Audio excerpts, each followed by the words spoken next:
Hello friends, welcome to our YouTube channel teaching exam overload. दोस्तों, आज के session के अंतर्गत आपकी जो यूपी टेट और सुपर टेट की कंबाइंड क्लासेस चल रही हैं, उसके अंतर्गत आज आपकी नेक्स्ट क्लास है, जिसमें आज हम एसएसटी में हिस्ट्री के अंतर्गत वैदिक काल को पढ़ेंगे। तो आज का हमारा टॉपिक क्या है? वैदिक काल। चलिए फिर सेशन को शुरू करने से पहले हमारी एक रिक्वेस्ट है कि हमारे चैनल को लाइक करें, सब्सक्राइब करें तथा ज़्यादा से ज़्यादा शेयर करें। तो वैदिक काल, जिसे आर्यकालीन सभ्यता भी कहते हैं, देखते हैं उसमें पहला पॉइंट क्या है।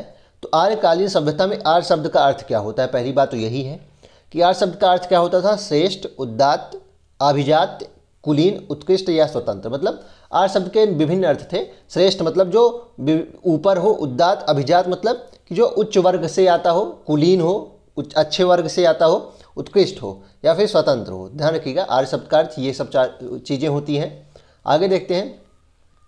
आर्य समाज का काल व मूल निवास प्रोफेसर मैक्स मूलर के अनुसार आर्य मध्य एशिया के मूल निवासी थे। ध्यान रखिएगा, मैक्स मूलर ने क्या माना है कि आर्य मध्य एशिया के या बैक्टीरिया के मूल निवासी थे, जो 1500 ईस्वी पूर्व तक थे। तो प्रोफेसर मैक्स मूलर के अनुसार आर्य मध्य एशिया के निवासी थे। बहुत इंपॉर्टेंट है, इसको नोट कर लीजिएगा। अब आर्यों का भौगोलिक क्षेत्र क्या था?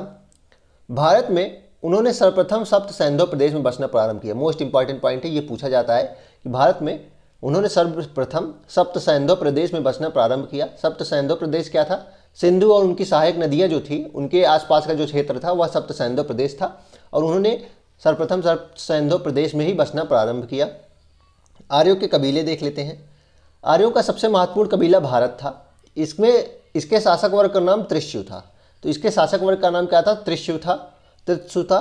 ऋग्वेद में आर्यों के जिन 5 कबीले का उल्लेख है, उनमें पुरु, यदु, तुर्वस, अनु और दुद्ध प्रमुख थे। ध्यान रखिएगा, ऋग्वेद में कितने आर्यों के कबीलों का उल्लेख है? तो 5 है। वे कौन से हैं? पुरु, यदु, तुर्वस, अनु और दुद्ध हैं, ये प्रमुख हैं। वैदिक सभ्यता का नाम ऐसा इसलिए पड़ा, तो आर्य की सभ्यता को वैदिक सभ्यता क्यों कहा जाता है? क्योंकि इसी समय में वेदों के बारे में हमें पता चलता है। मतलब वेदों का जो संकलन हुआ था, जो वेदों का निर्माण हुआ था, इसी समय हुआ था। तो वैदिक सभ्यता इसलिए इसे कहा जाता है।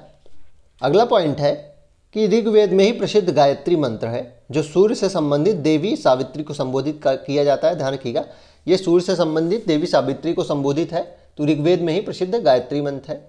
आगे है कि अध्ययन की दृष्टि से वैदिक काल को 2 भागों में बांट सकते हैं हम। ऋग्वैदिक काल 1500 से 1000 ईस्वी पूर्व तथा उत्तर वैदिक काल 1000 से 600 ईस्वी पूर्व। ऋग्वैदिक काल में ऋग्वेद बना था और बाकी तीनों वेद उत्तर वैदिक काल में बने थे। ऋग्वेद के बारे में अब चलिए जानते हैं। ऋग्वेद 10 मंडलों में विभक्त है। ध्यान रखिएगा, ऋग्वेद में मंडल कितने हैं? 10 हैं। श्लोक कितने हैं? 1028 हैं, जिन्हें सूक्त भी कहा गया है। ध्यान रखिएगा, सूक्त या श्लोक 1028 हैं। अस्तोमा सद्गमय वाक्य ऋग्वेद से लिया गया है, इसको नोट कर लीजिएगा। अस्तोमा सद्गमय, तमसोमा ज्योतिर्गमय जो शब्द है वह कहाँ से लिया गया है? ऋग्वेद से लिया गया है। सामवेद के बारे में जान लेते हैं। सामवेद को भारत की प्रथम संगीतात्मक पुस्तक कहा जाता है। तो ध्यान रखिएगा, बहुत इंपॉर्टेंट पॉइंट है। सामवेद को भारत की प्रथम संगीतात्मक पुस्तक कहा जाता है। यजुर्वेद के बारे में क्या इंपॉर्टेंट दिया गया है? यजु का अर्थ होता है यक्ष या यज्ञ, और इसमें यज्ञ की विधियों का वर्णन किया गया है। तो यजुर्वेद में यज्ञ की विधियों का वर्णन किया गया है। यजुर्वेद की भाषा गद्य व पद्य दोनों में है। तो प्रश्न क्या बनता है कि कौन सा वेद है जो गद्य व पद्य दोनों में लिखा गया है? तो वह हो जाएगा यजुर्वेद। अथर्ववेद में जादू टोना आदि की जानकारी दी गई है। ध्यान रखिएगा, अथर्ववेद में जादू टोना आदि की जानकारी, वशीकरण की जानकारी दी गई है। अब हमारा एक ग्रंथ है महत्वपूर्ण, महाभारत। चलिए उसको देख लेते हैं। इसका एक अन्य नाम जय संहिता भी पूछा जाता है। बहुत इंपॉर्टेंट है कि जय संहिता किस ग्रंथ का नाम है? तो वह महाभारत हो जाएगा। और इसके रचयिता महर्षि वेद व्यास थे। ध्यान रखिएगा, इसके रचयिता कौन थे? महर्षि वेद व्यास थे। रामायण भी एक महत्वपूर्ण ग्रंथ है और इसको आदि काव्य भी कहा जाता है। इसके रचयिता महर्षि वाल्मीकि थे। ध्यान रखिएगा, रामायण के रचयिता महर्षि वाल्मीकि थे, इसको नोट कर लीजिएगा। रामायण के रचयिता महर्षि वाल्मीकि थे। अब इसमें राजनीतिक जीवन दिया गया है किसका? आर्यों का राजनीतिक जीवन देख लेते हैं। समाज पितृसत्तात्मक था। इससे पहले वाली क्लास में आपने देखा था कि सिंधु घाटी सभ्यता में समाज कैसा था? मात्र सत्तात्मक था। लेकिन अब सत्ता किसके हाथों में आ गई थी? पितृसत्तात्मक हो गया था। मतलब पिता के हाथों में परिवार की सत्ता होने लगी थी। और इसमें सबसे पहले क्या होते थे? सबसे पहले जन होते थे, फिर विष होते थे, फिर ग्राम होते थे, फिर कुल होते थे। ध्यान रखिएगा, कुल से ग्राम, ग्राम से विष, विष से जनपति होते थे। इसमें ध्यान रखिएगा, कुल होते थे, फिर ग्राम, फिर विष, फिर जन होते थे। आगे देखते हैं। आगे दिया गया है कि ऋग्वेद में सभा, समिति तथा गण जैसे अनेक कबीलाई परिषदों का उल्लेख मिलता है। तो मतलब कई परिषदों का भी गठन हुआ था और ऋग्वेद में उल्लेख मिलता है। सभा, समिति और गण जैसे अनेक कबीलाई परिषदों का उल्लेख मिलता है। महिलाएं भी राजनीति में भाग लेती थी। तो ऋग्वेद के समय तक महिलाएं भी राजनीति में भाग लेती थी। और उस समय कर दो प्रकार से लिया जाता था। ऋग्वेद समय में कर दो प्रकार से लिया जाता था। बलि जो स्वेच्छा से दिए गए उपहार होता था तथा भोग जो होता था अपने हिस्से का कुछ भाग होता था। तो कर दो प्रकार से लिया जाता था। बलि जो स्वेच्छा से दिया जाता था और भोग जो होता था वो अपने हिस्से का कुछ भाग होता था। सामाजिक जीवन कैसे था ऋग्वैदिक काल का? हालांकि ऋग्वैदिक काल समाज सत्तात्मक था, लेकिन इस काल में महिलाओं को यथोचित सम्मान प्राप्त था। मतलब महिलाओं को भी सम्मान प्राप्त होता था। ऋग्वेद के 10वें मंडल में वर्णित पुरुष सूक्त में विराट द्वारा 4 वर्णों की उत्पत्ति का वर्णन मिलता है। तो ब्राह्मण, वैश्य, शूद्र, क्षत्रिय, ये 4 जो है वर्ण, इसका उल्लेख कहाँ मिलता है? ऋग्वेद के 10वें मंडल के पुरुष सूक्त में मिलता है। बहुत इंपॉर्टेंट है। विवाह, समाज में बाल विवाह तथा सती प्रथा जैसी कुरीतियाँ नहीं थी। तो उस समय बाल विवाह और सती प्रथा जैसी कुरीतियाँ नहीं थी। दीर्घकाल तक अविवाहित रहने वाली कन्या को अमाजू कहा जाता था। तो जो अविवाहित कन्या होती थी, जो बहुत समय तक अविवाहित रहती थी, उन्हें अमाजू कहा जाता था। बहुत इंपॉर्टेंट है। पुनर्विवाह व विधवा विवाह का भी प्रचलन नहीं था। तो पुनर्विवाह और विधवा विवाह भी नहीं होता था। आगे देख लेते हैं ऋग्वैदिक काल। मतलब वैदिक काल यहाँ होगा। वैदिक काल को ऋग्वैदिक काल में बांटते हैं 1500 से 1000 ईस्वी पूर्व। इसमें 10 मंडल ऋग्वेद में आते हैं। पुरुष सूक्त भी उसमें है 10वां मंडल। वर्ण शब्द का उल्लेख इसी में मिलता है 10वें मंडल में ही, जिसका अर्थ क्या है? काम के आधार पर विभाजन हुआ था। किसका? जातियों का विभाजन काम के आधार पर हुआ था। और एक इंपॉर्टेंट पॉइंट है इसमें ऋग्वेद में कि गाय को पूज्य माना गया था और इसे अघन्या कहा जाता था। मतलब कि जिसको मारा नहीं जा सकता, इसे अघन्या कहा जाता था। इंपॉर्टेंट है, ये सब चीज़ें ऋग्वेद में दी गई हैं। उत्तर वैदिक काल 1000 से 600 ईस्वी पूर्व था। बाकी जो 3 वेद थे, साम, यजुर और अथर, इस काल में बने थे। और इसमें वर्ण जो बन गया जन्म के आधार पर बन गया। मतलब ब्राह्मण का बेटा ब्राह्मण, क्षत्रिय का बेटा क्षत्रिय, वैश्य का बेटा वैश्य और शूद्र का बेटा शूद्र। तो ऋग्वैदिक काल में ये चीज़ें थी। अब देख लेते हैं आर्थिक जीवन। ऋग्वैदिक कालीन अर्थव्यवस्था कृषि व पशुपालन पर आधारित थी। तो अर्थव्यवस्था में कृषि व पशुपालन प्रमुख था। पशुओं में गाय की प्रधानता होती थी, इसको नोट कर लीजिएगा। और गाय को क्या कहा जाता था? अघन्या, मतलब जिसको मार नहीं सकते हम, उसको मारना बहुत बड़ा पाप होता था। इस काल की मुख्य फसल क्या थी? जौ और गेहूं थी। ध्यान रखिएगा, पहला प्रायोरिटी किसको देंगे? जौ को देंगे। इस काल की प्रमुख फसल कौन सी है? जौ है। और सेकेंड ऑप्शन गेहूं हो जाएगा। व्यापार पड़ी नामक लोगों के हाथों में था। ध्यान रखिएगा, व्यापार जो था वो पड़ी नामक लोगों के हाथों में था तथा वस्तु विनिमय द्वारा होता था। पद्धति कौन सी थी? वस्तु विनिमय, अर्थात जिसे इंग्लिश में बार्टर सिस्टम भी कहा जाता है। घोड़ा आर्य समाज का अति उपयोगी पशु था। ध्यान रखिएगा, घोड़ा जो आर्य समाज का अति उपयोगी यानी सबसे प्रिय पशु था। धार्मिक जीवन देख लेते हैं। ऋग्वेद में सबसे महत्वपूर्ण देवता इंद्र को कहा जाता था, माना जाता था। दूसरे प्रमुख देवता अग्नि थे और तीसरे प्रमुख देवता सोम थे, जिन्हें पुरंदर भी कहा जाता था। मतलब सोम एक पेय पदार्थ के रूप में माना जाता था और उन्हें देवता के रूप में भी वर्णित किया गया है। तो ऋग्वेद में सबसे प्रमुख देवता इंद्र है, दूसरे प्रमुख देवता अग्नि है और तीसरे सोम देवता हैं, जिन्हें पुरंदर भी कहा गया है। सत्य के देवता वरुण थे। इंपॉर्टेंट है, सत्य के देवता वरुण थे, इसको नोट कर लीजिएगा। सत्य के देवता वरुण थे। अब उत्तर वैदिक काल में देख लेते हैं। इस काल में लोहे के प्रयोग ने सामाजिक आर्थिक क्रांति पैदा कर दी थी। इस ध्यान रखिएगा, इस काल में लोहे के प्रयोग ने सामाजिक व आर्थिक क्रांति पैदा कर दी थी। राजनीतिक जीवन देख लेते हैं। राष्ट्र शब्द जो प्रदेश को सूचक है, पहली बार इस काल में प्रकट हुआ। ध्यान रखिएगा, जो राष्ट्र शब्द है सबसे पहले किस काल में पैदा हुआ? तो उत्तर वैदिक काल में ही वह प्रकट हुआ था। राष्ट्र शब्द का उल्लेख मिलता है उत्तर वैदिक काल में ही। उत्तर वैदिक काल में राजतंत्रात्मक व्यवस्था स्थापित थी। मतलब राजतंत्र था, राजा का बेटा राजा ही होगा। इस काल में राजा का पद वंशानुगत हो गया था। ध्यान रखिएगा, वही बात आगे है। अब राजा यज्ञ करने लगे, जिनमें मुख्य है अश्वमेघ यज्ञ, राजसूय यज्ञ और वाजपेयी यज्ञ। तो राजा यज्ञ करने लगे थे। कर को भाग कहा जाता था, जो उपज का 1/6 लेते थे। बहुत इंपॉर्टेंट है, इसको नोट कर लीजिएगा। कर को भाग कहा जाने लगा और जो उपज का क्या होता था? 1/6 होता था। गोत्र की संकल्पना यहीं से आई। तो गोत्र आदि जो है उसकी संकल्पना यहीं से आई। और याज्ञवल्क्य जी ने 4 आश्रम बताए थे। पहला ब्रह्मचर्य जो 0 से 25 साल तक होता था। फिर गृहस्थ आश्रम आता था, मतलब फिर व्यक्ति गृहस्थ आश्रम में जाता था 25 से 50 वर्ष में। वानप्रस्थ में मतलब क्या था? संन्यास की ओर अग्रसर हो जाता था 50 से 75, और संन्यास 75 से 100 होता था। तो याज्ञवल्क्य जी ने 4 आश्रम बताए थे, इसको ध्यान रखिएगा। राज्यों का उदय व राज्य बनाने की प्रक्रिया, अगली हेडिंग है हमारी, इसको देख लेते हैं। अश्वमेध यज्ञ करने वाला राजा बहुत शक्तिशाली माना जाता था। ध्यान रखिएगा, जो अश्वमेध करने वाला राजा होता था वह बहुत शक्तिशाली माना जाता था। और युद्ध क्षेत्र में राजा का सारथी उसका सहचर होता था। ध्यान रखिएगा, युद्ध क्षेत्र में राजा का सारथी उसका सहचर होता था। राजा के सगे संबंधी खासकर उसकी रानियां तथा पुत्रों को भी कई अनुष्ठान करने होते थे। अन्य सारे आमंत्रित राजाओं को काम सिर्फ बैठकर यज्ञ की पूरी प्रक्रिया को देखना रहता था। तो यज्ञ आदि की प्रक्रिया में कौन कौन भाग लेते थे? राजा और राजा के सगे संबंधी यानी उनकी रानियां और उनके पुत्र पुत्रियां। आगे देख लेते हैं। राजा के ऊपर पुरोहित पवित्र जल के छिड़काव के साथ साथ अन्य कई अनुष्ठान भी करता था, उतना इंपॉर्टेंट नहीं है। अब हम जनपद के बारे में जान लेते हैं। महायज्ञों को करने वाले राजा अब केवल जन के राजा ना होकर महाजनपदों के राजा माने जाने लगे। तो जो महायज्ञ करने लगे या अश्वमेध यज्ञ आदि करने लगे वे अब जन के राजा नहीं थे, जनपति नहीं कहलाते थे, अब वे महाजनपदों के राजा माने जाने लगे। लोग मिट्टी के बर्तन भी बनाते थे। इस समय लोग मिट्टी के बर्तन भी बनाते थे जिन्हें धूसर लाल रंग के बर्तन कहा जाता था। ध्यान रखिए, एनसीईआरटी में दिया गया है धूसर और लाल रंग के होते थे, इसलिए इनका नाम क्या था? धूसर लाल रंग के पात्र कहा जाता था। इन पुरास्थलों में कुछ विशेष प्रकार के बर्तन मिले हैं जिन्हें चित्रित धूसर पात्र के रूप में जाना जाता है। बिल्कुल ये इंपॉर्टेंट है, इसको भी नोट कर लीजिएगा। अब महाजनपद के बारे में देख लेते हैं। आज से लगभग 2500 साल पहले कुछ जनपद अधिक महत्वपूर्ण हो गए तथा इन्हें महाजनपद कहा जाने लगा। इनकी संख्या कितनी मानी गई? 16। ध्यान रखिएगा, इनकी संख्या कितनी है? 16 है। राजाओं द्वारा समय समय पर लाए गए उपहारों पर निर्भर न रहकर अब नियमित रूप से कर वसूलने लगे थे। तो महाजनपद में क्या होने लगा कि उपहार न लेके नियमित रूप से लगातार मतलब एक समय समय पे कर वसूलने जाने लगा था। अब कर जो था वह नियमित हो गया था। सिपाहियों को नियमित रूप से वेतन भी मिलने लगा था।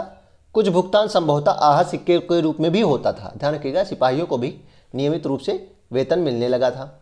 आहत सिक्के क्या थे? आहत सिक्के क्या थे? सबसे पुराने सिक्के होते थे। आहत सिक्के थे जो करीब 500 साल चले। चांदी या सोने के सिक्कों पर विभिन्न आकृतियों को आहत करके मतलब चोट पहुंचा के, मतलब आप देख लीजिए चांदी या सोने के सिक्के नर्म तो होते ही हैं, उस पर आप किसी भी चीज़ से चोट पहुंचाएंगे तो उस चोट का निशान पड़ जाएगा, इसलिए उसे आहत सिक्के कहा गया। क्योंकि आहत अर्थात चोट करके उसमें चिन्हित कर दिया जाता था और इन्हें ही आहत सिक्का कहा गया। एक इम्पॉर्टेंट पॉइंट इसमें दिया गया है कि बौद्ध ग्रंथ अंगुत्तर निकाय तथा जैन ग्रंथ भगवती सूत्र में 16 महाजनपदों का वर्णन मिलता है। ध्यान रखिएगा, अंगुत्तर निकाय जो कि बौद्ध ग्रंथ है और भगवती सूत्र जो कि जैन ग्रंथ है उसमें 16 महाजनपदों की सूची अर्थात 16 महाजनपदों का वर्णन मिलता है।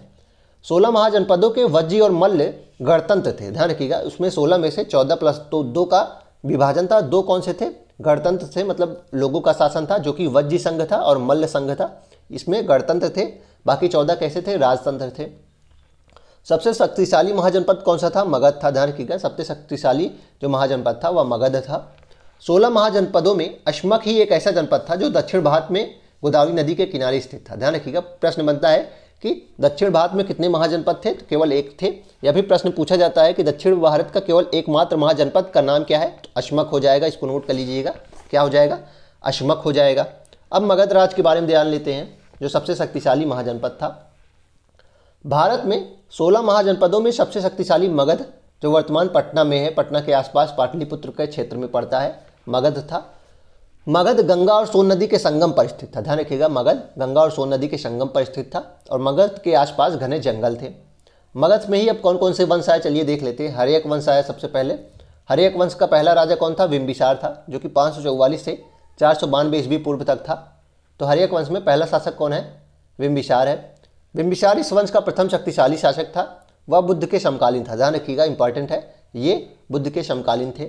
उसके बाद उसका बेटा बिंबिसार की हत्या करके अजातशत्रु आया जो 492 से 460 तक शासन किया। अजातशत्रु अपने पिता बिंबिसार की हत्या करके मगध का शासक बना। अजातशत्रु को पितृहंता भी कहा जाता है। ध्यान रखिएगा, प्रथम पितृहंता भी इसे ही कहा जाता है और इसे कुड़ी की उपाधि मिली थी। ध्यान रखिएगा, इसे कुड़ी की उपाधि मिली थी। अपने समूचे शासनकाल में उसने विस्तार का आक्रामक नीति से काम लिया था। इसको ध्यान रखिएगा, विस्तार करने के लिए आक्रामक नीति अपनाई थी इसने। उसके बाद अजातशत्रु की हत्या उसके बेटे उदयन ने की और उदयन 460 से 444 ईस्वी पूर्व तक शासन किया और इसे द्वितीय पितृहंता भी कहा जाता है। उदयन ने पुराणों एवं जैन ग्रंथों के अनुसार पटना में गंगा तथा सोन नदियों के संगम पर पाटलिपुत्र, जिसे कुसुमपुरा नाम उस समय माना जाता था, कुसुमपुरा नामक नगर की स्थापना की तथा उसे अपनी राजधानी बनाई। तो पाटलिपुत्र की स्थापना किसने की थी? उदयन ने की थी और उदयन जैन धर्म का अनुयायी था। अब देखते हैं शिशुनाग। पाटलिपुत्र के अतिरिक्त वैशाली को अपनी दूसरी राजधानी बनाया शिशुनाग ने, ध्यान रखिएगा शिशुनाग पाटलिपुत्र के अतिरिक्त वैशाली को अपनी दूसरी राजधानी बनाया। फिर काला शोक आया 394 से 366 ईस्वी पूर्व में, इसने वैशाली के स्थान पर पाटलिपुत्र को अपनी राजधानी बना लिया। इसने वैशाली के स्थान पर फिर से पाटलिपुत्र को राजधानी बना लिया। उसके बाद नंद वंश आया। नंद वंश देखते हैं 344 से 321 ईस्वी पूर्व में चला। इसमें पहला शासक कौन था? महापद्मानंद। संस्थापक कौन है? महापद्मानंद है, ध्यान रखिएगा ये एक शूद्र था। उसके बाद घनानंद आया जो कि बहुत ही क्रूर शासक था, ध्यान रखिएगा घनानंद कौन था? बहुत ही क्रूर शासक था। उसके बाद और भी वंश आया, मौर्य वंश आया, ध्यान रखिएगा। उसके बाद कौन से आए? हर्यक वंश, शिशुनाग वंश, नंद वंश और मौर्य वंश, ध्यान रखिएगा। इसमें कौन सा है? ये दूसरा वंश है। इससे अभी तक उदयन तक हर्यक वंश था, उसके बाद शिशुनाग वंश के बारे में वर्णन मिला है। फिर नंद वंश आएगा, फिर कौन सा आएगा? चंद्रगुप्त मौर्य घनानंद की हत्या करके मौर्य वंश की स्थापना करेगा, जिसे आप अलग से पढ़ेंगे क्योंकि इंपॉर्टेंट टॉपिक है, इसलिए मौर्य वंश को बाद में अलग से पढ़ाया जाएगा। महाजनपद काल में कर प्रणाली चलिए देख लेते हैं। महाजनपदों के राजा विशाल किले बनवाते थे और बड़ी सेना रखते थे। फसलों पर लगाए गए कर सबसे महत्वपूर्ण थे क्योंकि अधिकांश लोग कृषक थे। उपज का 1/6वां भाग हिस्सा कर के रूप में निर्धारित किया जाता था, जिसे भाग कहा जाता था, ध्यान रखिएगा इंपॉर्टेंट है। बुनकर, लोहार या सुनार जैसे कारीगर को श्रम के रूप में कर चुकाना पड़ता था। पशुपालक को जानवरों या उनके उत्पाद के रूप में कर देना पड़ता था। तो ये सारी चीज़ें इतनी इंपॉर्टेंट नहीं है। इसमें इंपॉर्टेंट क्या है कि उपज का 1/6वां भाग हिस्सा के कर के रूप में लिया जाता था, जिसे भाग कहा जाता था। कृषि क्षेत्र में 2 बदलाव आए थे, ये बहुत इंपॉर्टेंट है, एनसीईआरटी में दिया गया है कि हल के फाल लकड़ी के बजाय लोहे के होने लगे थे। और धान का पौधा क्या किया जाता था? अब रोपण, अब छींट के नहीं बोया जाता था धान, रोपण किया जाता था। बहुत इंपॉर्टेंट, ये पॉइंट बहुत इंपॉर्टेंट है, इसको नोट कर लीजिएगा कि धान का पौधा रोपण करना शुरू हो गया और हल के फाल लोहे के आने लगे। अब अगली टॉपिक हमारे क्या है? नए विचारों का आगमन। चलिए देखते हैं। बौद्ध धर्म और जैन धर्म। ब्राह्मणों के ढोंग एवं पाखंड के कारण समाज में ऊंच नीच, जाति आदि का भेदभाव बढ़ गया था। तो इसमें नए विचारों के आगमन में सबसे पहला धर्म कौन सा आया? बौद्ध धर्म आया। देख लेते हैं बौद्ध धर्म को। महात्मा बुद्ध का जीवन परिचय इसमें दिया गया है कि बौद्ध धर्म के संस्थापक कौन है? महात्मा बुद्ध हैं। इनका जन्म 563 ईस्वी पूर्व में शाक्य नामक क्षत्रिय कुल के कपिल वस्तु के निकट लुम्बिनी ग्राम नेपाल में हुआ था। तो इनका जन्म कहाँ हुआ है? लुम्बिनी ग्राम नेपाल में हुआ था। कौन सा? शाक्य क्षत्रिय थे, ध्यान रखिएगा शाक्य कुल के क्षत्रिय थे और लगभग 2500 वर्ष पूर्व इनका जन्म हुआ था, 563 ईस्वी में। इनकी माता का नाम महामाया था और पिता का नाम शुद्धोधन था, ध्यान रखिएगा। इनकी माता का नाम महामाया था और पिता का नाम शुद्धोधन था। इनका पालन इनकी मौसी प्रजापति गौतमी ने किया था, ध्यान रखिएगा। इनका पालन जो है इनकी मौसी प्रजापति गौतमी ने किया था और ये ही इनकी प्रथम शिष्या थी, शिष्य नहीं, प्रथम शिष्या कौन थी? प्रजापति गौतमी थी। इनका बचपन का नाम क्या था? सिद्धार्थ था। इनकी पत्नी का नाम यशोधरा था और पुत्र का नाम राहुल था, ध्यान रखिएगा। इनकी बचपन का नाम क्या था? सिद्धार्थ था, पत्नी का नाम यशोधरा था और पुत्र का नाम राहुल था। इन्होंने 29 वर्ष की आयु में गृह त्याग किया और जिसे क्या कहा गया? महाभिनिष्क्रमण कहा गया, ध्यान रखिएगा। इस प्रक्रिया को महाभिनिष्क्रमण कहा। 6 वर्ष बाद 35 वर्ष की आयु में इन्हें वैशाख पूर्णिमा के दिन पीपल वृक्ष के नीचे निरंजना नदी के तट पर ज्ञान की प्राप्ति हुई। बहुत इंपॉर्टेंट लाइन है। 35 वर्ष की अवस्था में 6 वर्ष बाद वैशाख पूर्णिमा का दिन था, पीपल वृक्ष के नीचे निरंजना या पुनपुन नदी के किनारे ज्ञान की प्राप्ति हुई और इसके बाद ही ये गौतम बुद्ध कहलाए, ध्यान रखिए। ज्ञान की प्राप्ति के बाद ही ये गौतम बुद्ध कहलाए। इन्होंने अपना प्रथम उपदेश सारनाथ में दिया, ध्यान रखिएगा। इसे ही धर्मचक्र प्रवर्तन कहा गया। अपना प्रथम उपदेश सारनाथ में दिया, जिसे धर्मचक्र प्रवर्तन कहा गया। बौद्ध धर्म की प्रथम महिला भिक्षु बुद्ध की मौसी गौतमी थी, इसको बता ही दिया गया है ऊपर। कुशीनगर में 483 ईस्वी पूर्व में 80 वर्ष की अवस्था में इनकी मृत्यु हो गई, ध्यान रखिएगा। कुशीनगर में 483 ईस्वी पूर्व में इनकी मृत्यु हो गई थी। इसे बौद्ध धर्म में महापरिनिर्वाण कहा गया और इस प्रक्रिया को, मृत्यु को बौद्ध धर्म के अनुसार महापरिनिर्वाण कहा गया। बौद्ध धर्म के त्रिरत्न कौन से हैं? बुद्ध, धम्म और संघ है, ध्यान रखिएगा। बौद्ध धर्म के त्रिरत्न कौन है? बुद्ध, धम्म और संघ है। बुद्ध के उपदेशों में सबसे महत्वपूर्ण 4 आर्य सत्य का भी वर्णन मिलता है। त्रिरत्न के बारे में पूछा ही जाता है, बुद्ध, धम्म, संघ। 4 आर्य सत्य भी दिए थे बुद्ध ने, कौन से थे? पहला है संसार में सर्वत्र दुख ही दुख है, मतलब संसार में हर जगह दुख ही दुख है। दुख समुदाय के बारे में बताया था कि दुख उत्पन्न होने के अनेक कारण होते हैं और इसका मूल में तृष्णा कहा गया। तृष्णा मतलब जो हमारी चाह होती है वही दुख का कारण है और उसे दुख समुदाय कहा गया। दुख निरोध का क्या बताया गया? कि दुख का निवारण संभव है। तो 4 आर्य सत्य में तीसरा आर्य सत्य क्या था? कि दुख का निवारण संभव है और इसके लिए तृष्णा का उन्मूलन आवश्यक होता है, कि हमारी चाह को रोकना होगा।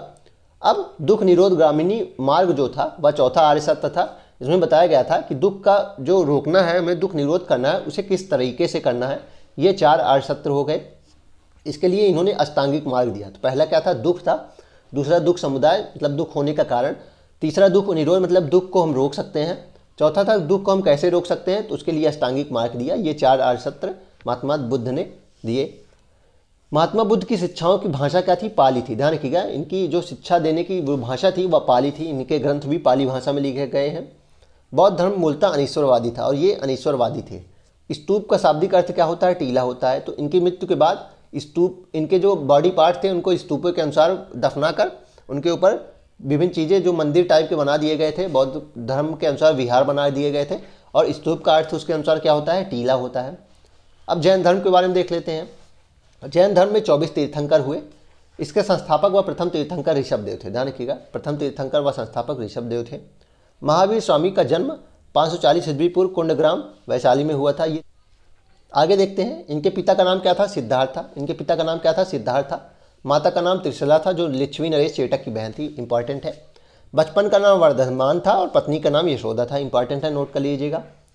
इन्होंने 12 वर्ष की तपस्या एवं साधना के बाद महावीर को जंबिक ग्राम के समीप रिजुपालिका नदी के किनारे साल वृक्ष के नीचे ज्ञान की प्राप्ति हुई। ध्यान रखिएगा, 12 वर्ष की कठोर तपस्या इन्होंने की थी और इनको जंबिक ग्राम में, ग्राम का नाम क्या था, जंबिक था, रिजुपालिका नदी के किनारे। और वृक्ष कौन सा था, साल वृक्ष के नीचे ज्ञान की प्राप्ति हुई। फिर ये कव्यल्य, जिन आदि कहलाए।